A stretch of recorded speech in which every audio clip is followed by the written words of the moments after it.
اب جی سیفر ملوک شہزادہ جو تھا ایک مصر کا شہزادہ تھا، مصر کا بادشاہ تھا، شاہ آسم کا بیٹا تھا، سیف اس کا نام تھا۔ اس نے جی خواب دیکھا، خواب دے وچ اس جھیل کو بھی دیکھا اور مصر سے یہاں تک رستہ بھی دیکھ لیا اور پری بدر جمال کو بھی دیکھ لیا۔ تو صبح اٹھ کے اس نے اپنے باپ سے بتایا کہ اے باپ، میں نے رات کو ایک جھیل دیکھا اور پری کو دیکھا، پری پر عاشق ہو گیا، اب مجھے پری کیسے ملے گی؟ اس کے باپ نے بولا آپ کو تو پری نہیں مل سکتی، وہ ناری ہے، آپ خاکی ہیں، وہ آگ کی پیدائش ہے، آپ مٹی کی، آپ کا اور پری کا ملاپ نہیں ہو سکتا۔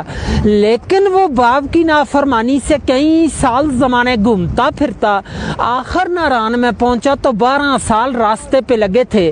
جب ناران میں پہنچا تو اس کو اللہ والا ایک ولی بزرگ ملا۔ اس ولی سے پوچھا کہ مجھے پری کیسے ملے گی؟ اس نے بولا کہ یہ سامنے والی جو چھوٹی پہاڑ ہے، اسی کی بیک سائڈ میں ایک خیمے کی طرح پتھر ہے، وہ اب بھی موجود ہے، اس پتھر کے ساتھ جاؤ اور 40 دن کا چلا کرو، اللہ کی عبادت کرو، 40ویں دن کے بعد آپ کو پری کا پتہ چلے گا۔ اس نے جا کر اس پہاڑ کے اوپر 40 دن کا چلا کیا، اللہ کی عبادت کی، 40ویں دن کے بعد 2 جنات اس کے قبضے میں آ گئے۔ ان جناتوں نے سلیمانی ٹوپی پہنائی تو جھیل کے کنارے پر لے آئے، وہ کسی کو نظر نہیں آتا، اس کو سب کچھ نظر آتا ہے کیونکہ اس نے سلیمانی ٹوپی پہنی ہے۔ تو 7 اس کی سہیلی تھی اور 8ویں وہی ملکہ بدر جمال پری جو خواب میں ملی تھی، اس جھیل میں نہانے کے لیے آئی کوئکاف سے۔ کوئکاف جو ہے روس کے پاس ہے، چچنیا کی طرف ہے، رشیا میں ہے۔ آ کر سب نے اپنا اپنا لباس اتارا تو اس جھیل میں نہانا شروع کر دیا۔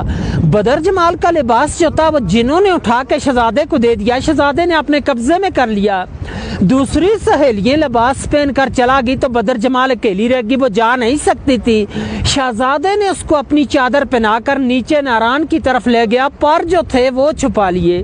جب ناران میں پہنچا تو دوسری سہیلیوں نے جا کے دیو سفید کو بتایا۔ دیو سفید جو تھا پری کاشک کے مزاد مالک تھا کہ پری ہم سے جدا ہوگی، یہ پتہ نہیں ہے جھیل کے اندر ڈوب کے مر گئی یا کسی چیز نے کھا لی، باہر کی بات نہیں بتائی کہ شہزادہ لے گیا۔ دیو نے آ کر غصے کے ساتھ اپنی ایڑی لگا کر یہاں سے سارے جھیل کو توڑ دیا، خارج کر دیا کہ شاید میری پری کا پتہ چلے۔ تو پہلے یہ آگے سے سارا بند ہی بند تھا، بہت بڑا ایک تیلاب جھیل تھا اور چھوٹی گروڈی کے پیچھے جو گیپ جا رہا ہے وہاں سے پانی کا رستہ جاتا تھا۔ دیو نے یہاں سے توڑ دیا، طوفان گیا ناران کے پاس تو پری اور شہزادے دونوں نے دعا مانگی کہ اللہ میں بچا، طوفان آ گیا۔ اللہ کی قدرت سے ایک سرنگ بن گیا، دائیں سائڈ سے بھی طوفان گزر گیا اور بائیں سائڈ سے بھی، پری اور شہزادہ دونوں بچ گئے۔ سرنگ اب بھی موجود ہے ناران میں، سیفر ملوک ہوٹل سے 5 منٹ کا راستہ جا کے دیکھ سکتے ہیں۔ اور دیو نے غصے کے ساتھ یہاں سے ایک اور چھلانگ لگائی تو دیوا صحیح میں لگا، دیو کا سانس چلا گیا پری کے صدمے سے۔ اسی سرنگ سے پری کو لے کر شہزادہ شیر مصر کو چلا گیا۔ شہزادے کا نام تھا جی سیف ملوک، تب کہتے ہیں کہ یہاں دونوں کی ملاقات ہوئی ہے، اس لیے اس جھیل کا نام مشہور کیتے سیفر ملوک جھیل، اور اس کی داستان بنی ہے۔ پھر اس کے اوپر لوگ آنے شروع ہوئے۔ اس وقت انسان کی آبادی یہاں پہ نہیں تھی، کو کافی پریستان تھا، پریوں کا دیس تھا، اور آپ اس وقت 10,500 کی ہائٹ پہ بیٹھے ہیں سطح سمندر سے، وہ سامنے ملکہ پربت ہے، اس کی 17,500 فٹ ہائٹ ہے، 7,000 یہاں سے اوپر ہے، لیکن آج دن تک اس پہاڑی کو کسی نے سر نہیں کر سکیا۔ اس کے اندر سونے کی معیشت ہے، پریاں عبادت کرتی ہیں، جو بندہ بھی جاتا ہے اس کو گرا دیتی ہیں۔